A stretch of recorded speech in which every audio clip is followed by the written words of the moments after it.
So I decided that I got tired of hearing people complain about Edric, so I thought I'd take a break, and then I'd build a 1v1 deck, and I wanted to build one with the Revi, the new green, white, blue Bant commander from the 51 card commander set that's coming out, but he's not available online, so I thought, well, let me just see what I can do with Edric's colors for now, and build a deck, and then I will morph it into Revi later if I decide that that's how I want to go. This way I can keep a 1v1 deck on hand for the complainers. So, at the end of this deck, or at the end of this video, I will bring up the deck list. But basically, I ended up with a version of Edric that you'll see in the following 10 games, although it changed slightly in the middle of one of them. I made a slight tweak. So, in game 1 I win, and I'm going first. My opponent is Wart, the Raid Mother, and I'm playing this piece of crap Borel of the Hallclade. But I have a pretty strong hand, so I go ahead and keep that. And my opponent has an even stronger hand, a card I won't have to worry about if I do play normally 1v1 opponents, because this Soul Ring is banned, of course. So anyway, I get down to turn 2 Priest, and he gets down with Mog Raider and Goblin Tinkerer, which is definitely a sensible card to be playing in a format where you presume that your opponent will be playing Soul Ring. So normally, of course, if this is Edric, he's like in major amounts of trouble here. But as Vorel, it's not quite the same. So anyway, my opponent, Goblin, recruiters himself up a pile of Lackey, Piledriver, Sharpshooter, Ringleader, Warchief, putting them in, and Fanatic, putting them in unknown stack, so it's 6 cards there. Who knows, but I assume Ringleader is on top, so first things first. I waste his pool. He's got a Bolt for Druid, unfortunately, so I float some mana. Get down with Vorel and Spiketail. So now if he does have a land, if the last card in his hand's land, he can't play his forecasting cost Ringleader without it getting countered. If he doesn't have a land, he won't for 6 turns, and all I have to do is hold the Spiketail for Goblin Sharpshooter. That's the thinking here. So whatever he says, every game he plays Recruiter, and then his land base gets screwed. And I said playing Recruiter is telling your opponent to kill your land. There, kind of the case. So I've got a few turns of nothing. Top deck a Sword of Fire and Ice, which is only good enough to kill a Goblin Tinkerer, but it clears the way for any future equipment that I might get. There's a Lackey, not too good against me. Find myself a Garrick, so I charge up in case I want to overrun, and also so that I can just cast Force of Will. Keep chipping away 1 point at a time, not drawing cards. Make myself a Beast. He's a Piledriver, so that Beast is going to be the thing that trades with it. And there's a card drawing spell, so set myself up for a gigantic overrun. My opponent plays Mog Fanatic. I decide I'm going to just leave it alone instead of casting Force of Will on it, because I know Sharpshooter's coming. And I don't want to have to sack the Hatchling. Although, really, since Fanatic kills Hive Master, that was probably an error.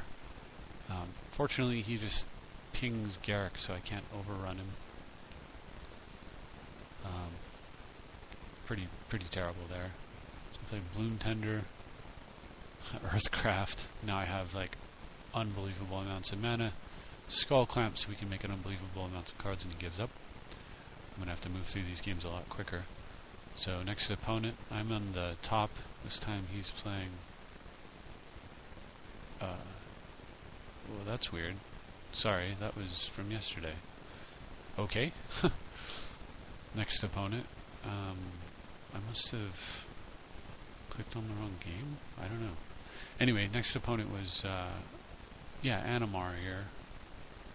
And so I'm at the bottom like I should be.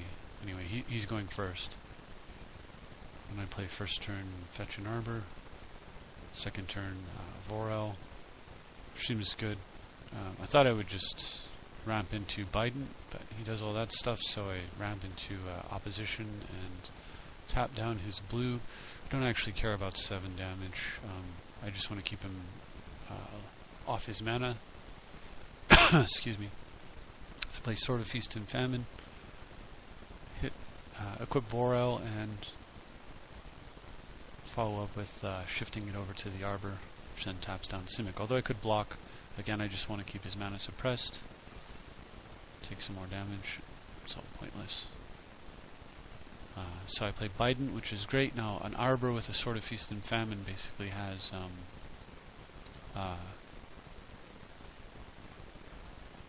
it basically has Vigilance, which is pretty awesome when you've got a Biden and an opposition going.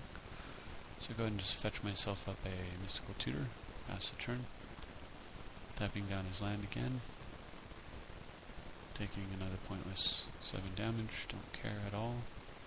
He fetches himself up some creature, doesn't matter, because I'm about to go get Natural Order. And I play Creedle and swing. Unfortunately, I'm not going to get to, take advantage of untapping the lands here, but it's okay.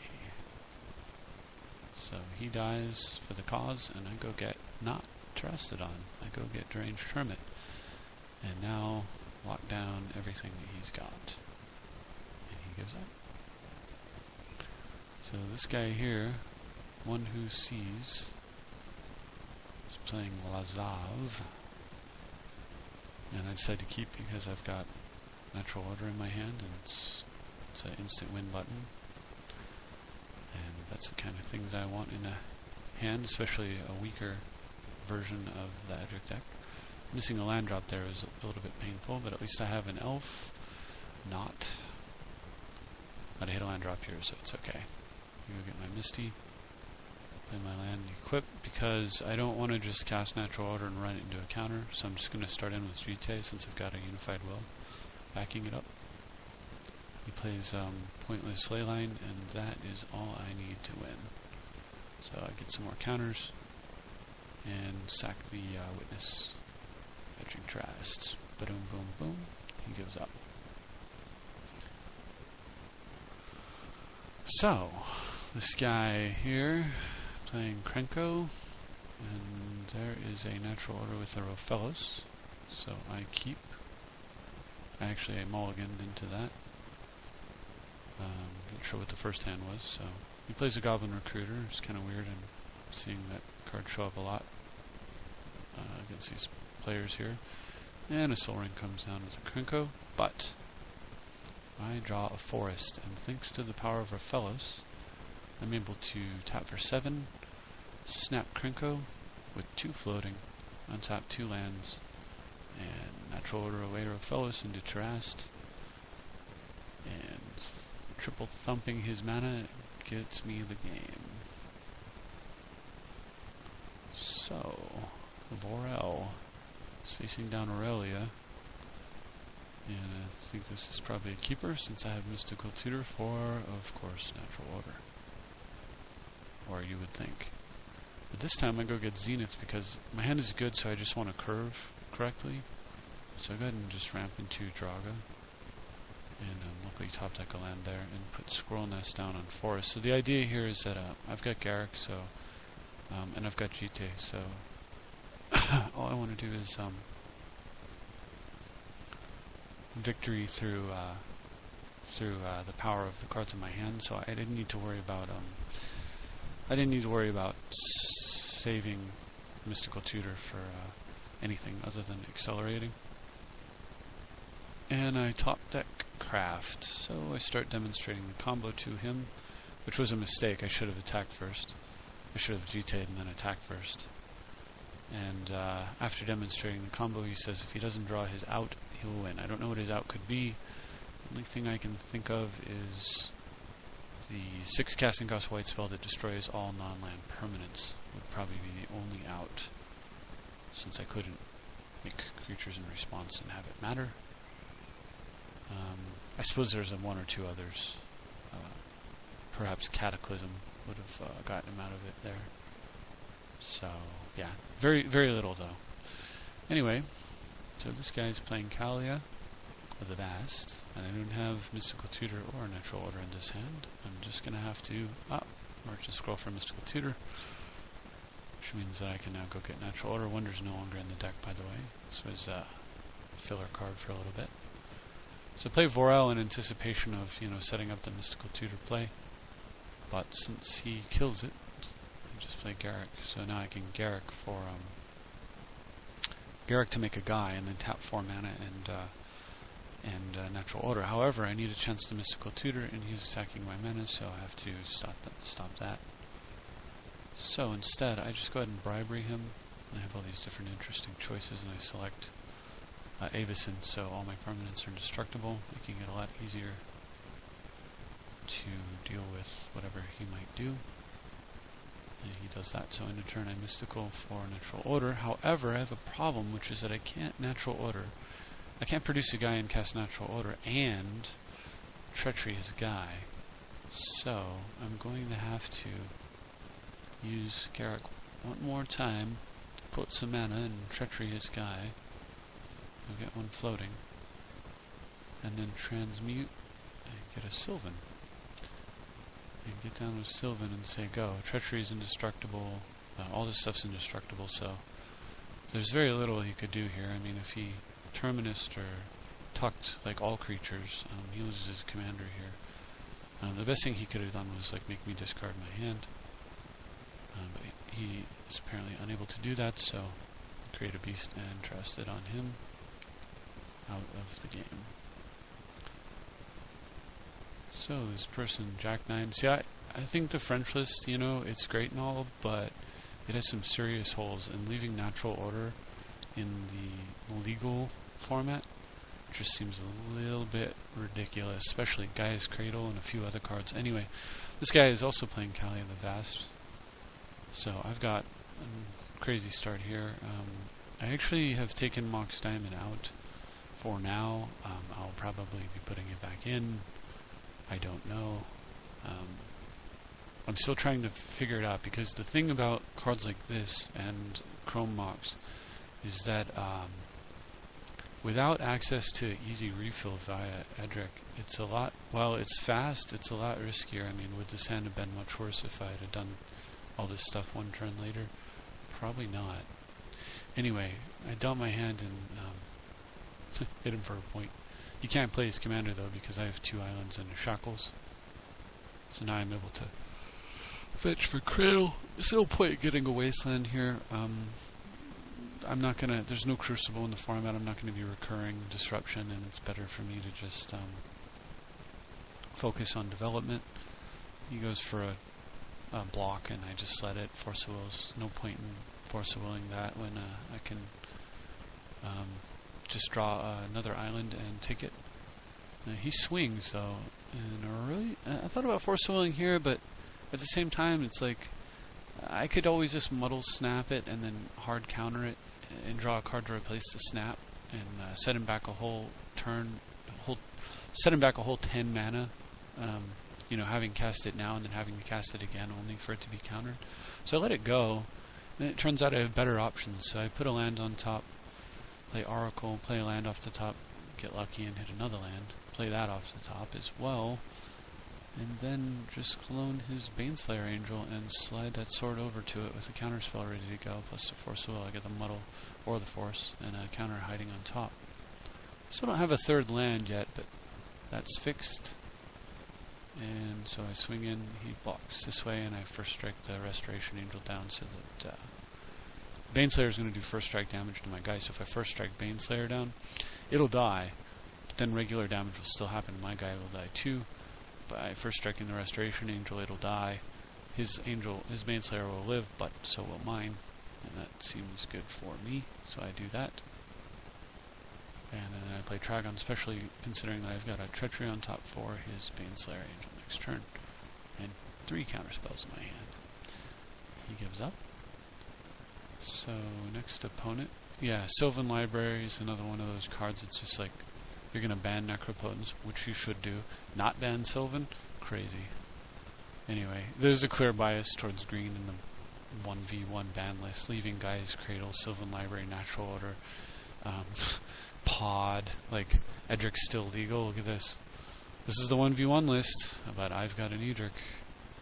So, into turn I fetch Arbor, play a Signet. And then I just play Edric and force him to have to trade a 2-1 for a frickin' land. He plays a Zuri. That is not going to do it for him. And I just start doing the things that Edric does. And he's doomed. And finally, playing against Dimension here, I have an excellent hand. He's playing Daxos of Miletus, a card that I have never once seen do anything. Just a flat-out terrible card. I don't know. I don't know who it's good against. Like, it's awful against creatures because they're just going to block them. It's awful against control because you'd think, oh wow, it's a card-drawing commander against control. But it's 0 defense, so they can kill it with just about anything. Fire, Ice, Edict, Sword, whatever. It's dead. Control magic. So it's pretty much just awful. Anyway, I've had my say. So I get down with Earthcraft, leaving a counter up. Plays a Drogsoul Captain, which doesn't do anything for his commander whatsoever, so I guess he's got some spirits in his deck somewhere. So playing Edric, it's a mana source with Earthcraft, and just chill out holding up my counters. And he tries to tap my land, so what I do is I remand. I can still counter here if remand doesn't work because of Earthcraft.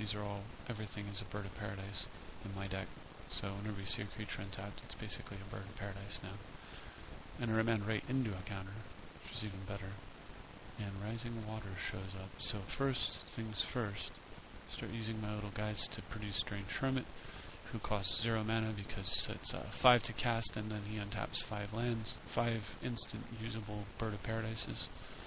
So untap my lands, and play Rising Waters with a counterspell up and a blocker. Actually, technically I have 1, 2, 3, 4 counterspells, 2 counterspells ready to go. I can cast them all, if I have to. So, end of his turn, I go ahead and just untap my lands for waters, fetch myself an Arbor, and use the Arbor to untap the forest, and then untap the Arbor as part of Rising Waters in a moment. So, upkeep, I pay my upkeep, and then untap Arbor as the Rising Water upkeep. It's not untap, you actually untap during your upkeep. It's a little bit weird. If you had a way to skip upkeeps, then nobody untaps lands ever. Except for people with Earthcraft. Anyway, so I send in the Angry Squirrel team, and he tries to go for a Midnight Haunting. And I actually probably could have just let it go, but they'd be 2/2s each, so I decide that I don't want to bother with it, and I just leak that. Still got a counter up, and I've got a counter spell mana ready. So I draw a bunch of cards there, and cast myself a Wirewood, leaving 2 mana up.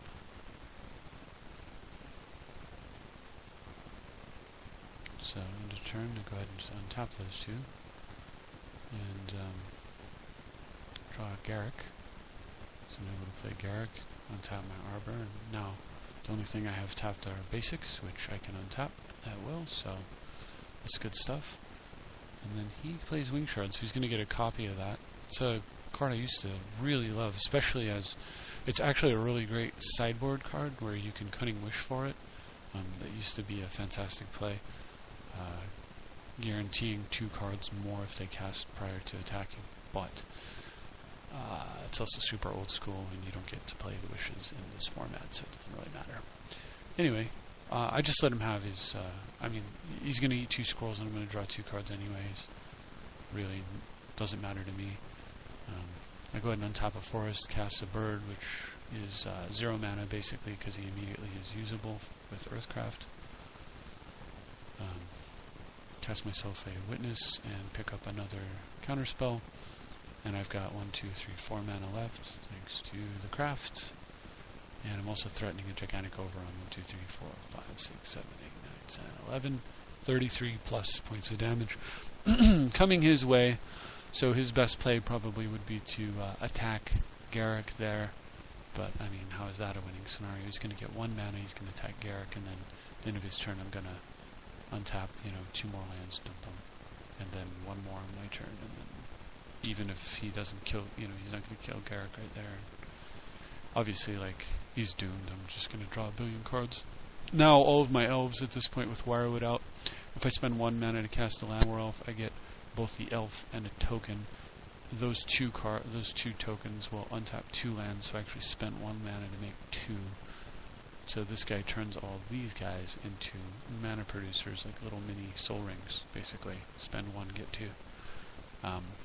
So yeah, he's done for. And that is it. So I hope you enjoyed that, and I did make some changes. I said I took out the moxes because of as I was playing, I realized the risk, the mana deficiency, the card deficiency risk. I mean, if you don't find Sylvan, or you don't find Fauna Shaman to go get Edric, if you don't find Coastal Piracy or Biden of Thassa, if you don't find Sword of Fire and Ice, or one of your Birthing Pod, or Oracle, or there's a ton of card drawing in here.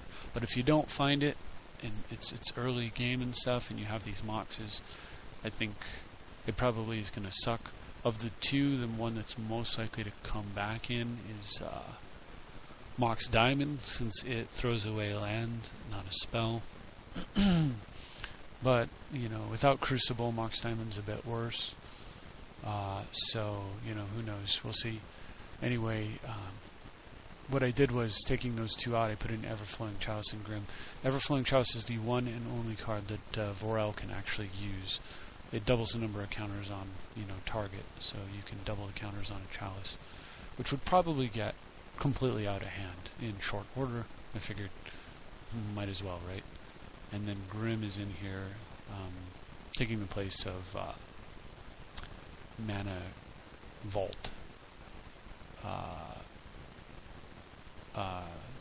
in the other Edric deck. But I can't have too many of those types of cards in here, since it is card. You don't lose a card. I mean, you can untap the Grim at some point and use it again, so it's not as bad as a Mox, but it's close. So, of what's legal, this is the best one. Otherwise, yeah, it's mainly the same deck that you saw, and that's it. I think this is a reasonable start. Now, I told you I would show you the idea that I had for Daxos, or Derevi rather. This is a rough draft Derevi deck. Stasis was a mistake, I think. You can actually use Stasis in Derevi if you have a Vigilance guy, or some other type of effect like that, where you can infinitely... there's a green enchantment, green 2, it's Natures or Natural something. Whenever one of your creatures deals damage to your opponent, you can untap all your lands and tap all theirs. You combine that with Stasis and you win, but you could also do the same thing with Rising Waters. Rising Waters is probably better overall, although you can fetch Stasis with Muddle the Mixture, which means you could Merchant Scroll for Muddle for Stasis. So there is that, and you could fetch... Well, you can fetch both of them with Enlightened Tutor. So there is that. I don't know ultimately what this deck's going to look like based on my experiences now. I think Mox Diamond and Chrome Mox have come out right off the bat, although they're a little stronger in this because it's got tax. I felt it needed to run land tax in order to sustain the Scroll Nest Earthcraft business, because you 5 basic lands in a 3-color deck. It's hard to pull off, but 5's probably enough, plus tax, plus tithe, plus Wayfarer, plus Knight, so it should be alright, I would imagine. I actually think these 2 cards, yeah, they will end up coming out, and I'll put in more Mana Dorks, actually, along with Stasis probably becoming Rising Waters. And then you've got a potentially pretty solid mini-lock with Derevi. Ironically, by removing the mana-ramping artifacts from the format, they just make decks like this even stronger, because the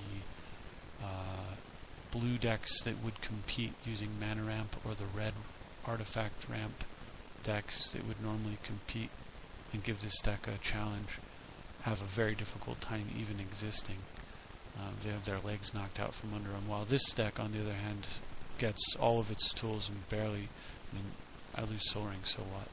So, anyway, that's enough discussion. I hope you have enjoyed this long video, but that's what I'm doing, trying to build for the 1v1 world, just to see if I can, and stick it to the whiners.